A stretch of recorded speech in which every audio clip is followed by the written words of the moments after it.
Hello and welcome. In this EFT tapping session, we'll gently tap through 8 powerful meridian points in the body to help release stress and negative emotions. As you tap, keep repeating this positive affirmation.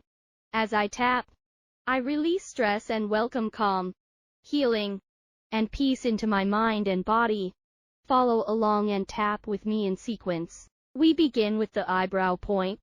Then move to the side of the eye, under the nose, under the lip, collarbone point, under the arm, and finally the top of the head. This completes one full tapping cycle. You can repeat these cycles as many times as you feel comfortable. As you tap, allow yourself to relax. Breathe deeply, and let go of emotional tension. EFT tapping helps calm the mind, release negative feelings, and bring a sense of balance and peace to your body and emotions. Take a slow breath in and allow yourself to feel lighter, calmer, and more relaxed with each tap. Hope you are feeling good now. You can subscribe to our channel and hit the bell icon for notifications.